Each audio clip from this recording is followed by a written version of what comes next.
Right, hello, welcome back to a slightly different one for Final Fantasy VIII today. This is just going to be a little like a mini bonus, if you will.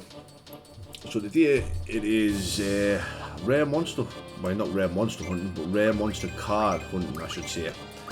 Where I have been obviously out there spending quite a bit of time hunting rare cards, as you can see here. VIII becomes Elveret, level 6 monster, level 6 boss card I should say.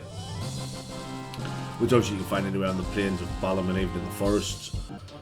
And then next up we have the Glacial Eye, which you can only find if you hug the mountains or next to the mountains. You don't have to be like right on the mountains, but the Glacial Eye does become the much better level 7 boss card of Jumbo Cactuar, or Cactuar, however you decide to pronounce it yourself. You know, I'm not here to say how monsters are pronounced in a Final Fantasy game. Now, this rare card hunting is really not needed. I do it just to make my life easier. Plus, I'm very addicted to the Final Fantasy. It's a Triple Triad, best mini game I've played in the Final Fantasy's game. It's up there with Hot and Cold and Blitzball. Now, next obviously we're in the training area of Balam Garden, fighting the Grats, who can be rare carded into the level 6 boss card of Shumi Tribe. Now, Elveret, Shumi Tribe and two others you're going to say aren't the greatest cards in the world. I mean, heck, if you wanted to, you can just run Ifrit Diablos and 3 bomb cards, just go card 3 bombs in the fire cavern, and you'll be able to win games like it's nothing. Right? It's Triple Triad isn't a difficult mini game. It's just very addictive. It's much what I'd imagine heroin being like, for example. Extremely addictive. But we all know the most addictive part of Triple Triad is indeed the music. Now, obviously, the rare carding isn't a guaranteed thing. Some happens quicker than others. I think the bite book I got the Elveret card within, I think it was 4 or 5 of them. The Glacial Eye took us maybe 10-15. The Grats didn't take us very long. I think the Grats were 4 or 5. You will see a couple of others down the video where it was like 39, 52 of the normal card before I actually got the rare card.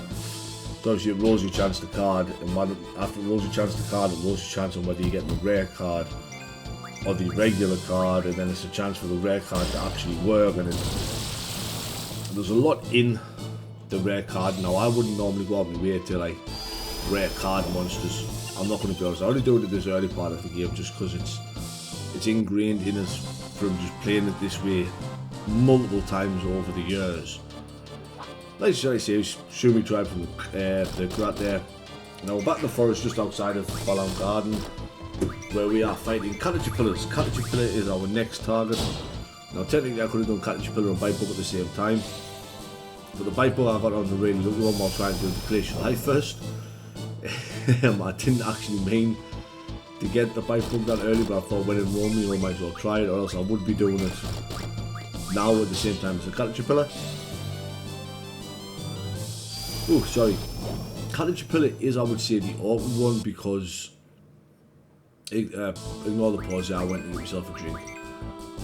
Is the awkward one because of its ultra race, which can berserk a character. Now I will say, you'll notice my damage output here was a lot lower than when I fought Diablos or the Raldos and Grinaldo.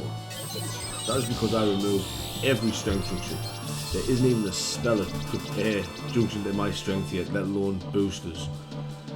Just to make sure that I can hit the enemy for the amount that I actually want to hit them for. As you can see, the Caterpillar work. We've got the Trauma card. Trauma just sounds weird, I just call it trauma. Because getting that card gave me massive trauma. Almost as much trauma as this one from the bombs did. Now, this one from the bombs, I will say, you don't have to do it all. I personally get 30 of them, which takes quite a lot of time. I mean, in this section here, what you're about to say, I mean, just this, like, going for the rare cards was like nearly 2 hours and 20 minutes of footage that I've had to cut down and find the sections for where I actually got the rare cards at. Whereas obviously the actual playing of Triple Triad that comes after this was like maybe 30-40 minutes that I've cut down into the actual, you know, plane of the rare cards, like the one-off character cards and whatnot that you can get in the game. Now, like I say, with what you get from Bomb here, you get you get a card called Krista. Now, Krista I hunt for at least 30 of. One Krista card is worth 10 Holy Stones, so 10 Kristas is worth 100 Holy Stones. 100 Holy Stones could turn into 100 Holies, which at this point in the game, I mean, Holies aren't the greatest spell for junctioning for much of what we've got at this point, but at this point in the game, Holy does junction quite well still.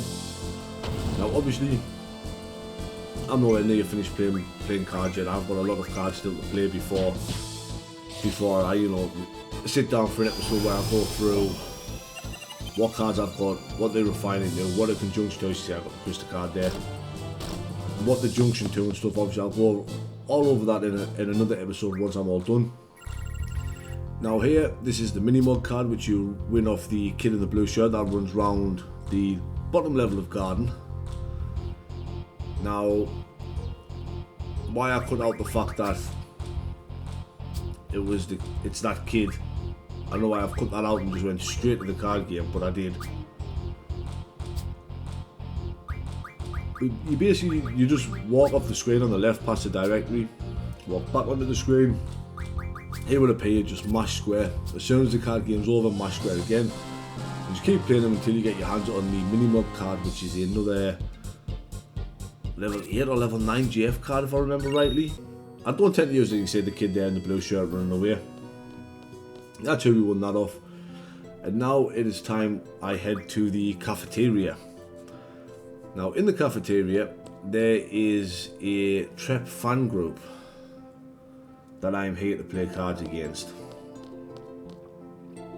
Specifically, once I remember that it's not that way on the screen, it's actually left. Specifically, when you talk to the two on this table on the right here, you want to talk to the one in the back. The one in the back is the one who has the Keisters card.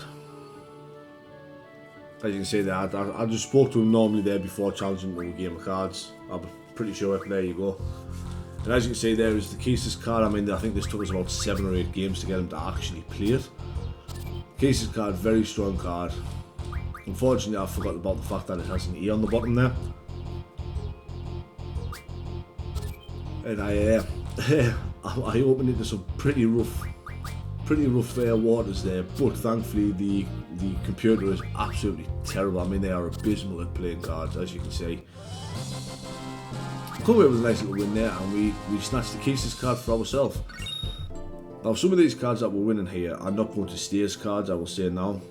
Then obviously it's back to the main area of Balam Garden. You just take the lift up to floor 3 and you can go straight to Sid's office and challenge him, and he has the Cypher card. Another very good card that gets added to my permanent hand for actually playing cards. At this point in time, the only permanent cards that I've got in my hand are Cypher, Ifrit and Diablos at the minute. I will be using Jumbo Cactuar for a long time. And at this point here, you can see it's just debating whether I want to fish out with the Elvaret card there, knowing that regardless of what happens, I can flip whatever card gets put there to flip them back. I was going through there because it was a shame the Ellen Oil card was played at the same time as Cypher. Ellen Oil is another great card to get for refining. But then we're back in Balam there, as you saw, in Zell's house to play Zell's mom, who obviously has the Zell card. Another good card, but same as Keisters, it's not so much a good card for the fact that I'm going to be using it to play. It's a good card for what I'm going to use it for. Now, I play a lot of cards against Zell's mom just because she's so close to, let me say, we're going to go meet in a minute, who is known as the Queen of Cards. Now, the Queen of Cards dictates the rules in areas, which is something I haven't gone over with Triple Triad yet. The only rule in Balam is the open rule. The only other rule you can change unless you want to pay to add more rules is obviously the trade rule. Oh, sorry. Now, the trade rule, as you see there, challenge to a game, the trade rule is now diff, which is differences, 4 trade rules. So bottom tier trade rule is 1. You win the game, you take 1 card. The next trade rule, which in my opinion is probably the best, is difference. you take, wait, if you win, you take the obviously difference in the card. So if you win, I don't know, 7-3, you've got a 4, you've got you know, or 7-4, whatever. Yeah, 7-3, like 7-3 there. So I would take, there's a difference of 4, I would take 4 cards, but because I won 6-4, I take 2 cards. So obviously, you know, it changes up the rules for how many cards you actually take off your opponents. Now, after difference, there is what is the direct rule. The direct rule absolutely sucks. You take the cards you flip, but so does your opponent. So if you're trying to bait your opponent into making a certain move, as you can see there, I taught to Zell's mother the card rule went back down to 1, the trade rule, so I'm back to the queen of cards. Changed again, but like I say, with the direct rule, say I was trying to bait out them playing a certain card, so I play one of my cards knowing it's going to get taken. Under the direct rule, I would lose that card still. Now the rule I've gone for here is the all rule. And this is why I choose to play cards against mostly Zell's mother, is because the queen of cards is so close. The all rule is exactly how it sounds. Whether you win by 1 card, or whether you win by having every card on the board be your colour, which you can do, you get all of the opponent's cards. Which, let's be honest, when you're grinding out cards like I am to refine items and refine spells and things like that, the more cards I can win at once, the better, realistically. But, like I say, the way it works is all rules at the top then, and that degrades into the direct rule, which then becomes the difference rule, which then goes back down to the 1 rule. Like I say, I'm a quick little example here of the trade rule, all against Zell's mom. I no longer have to play as aggressive as I would with the difference rule to try and get as many cards. I can just go for my standard safe plays of Cactuar bottom left, Ifrit bottom right. They will always pack a card top left and then cover one side, flip it with Cypher, and then I can just play absolute safety.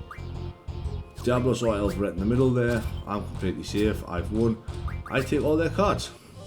As simple as that. Now, I will say, all in all, this grind, including the Crystal cards, the you know, getting up to 30 Crystal cards that I got, took me nearly 7 hours. And the Crystal grind, after I got my first Crystal card at 52 bombs, was actually, what, I think that took us 52 bomb cards. So yeah, it took us a long time, but as always, this is Daddy Gladdy signing out. Thank you for watching the bonus episode. At the end of this, there'll be a small showcase showing you the cards that I got and what monsters drop them. So, have a good day.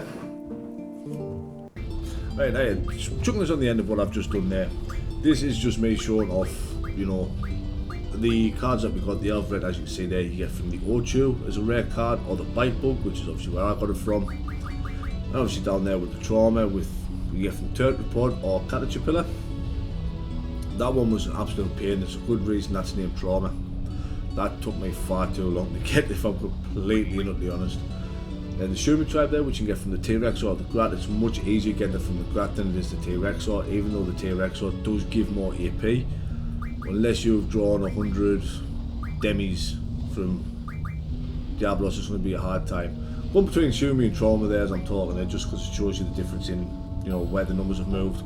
Crystal there, Bomb and Buell. Buell's a lot harder to card. It has a much lower HP pool than the Bomb. So the Bomb is a much safer option to guarantee that you're going to get those cards.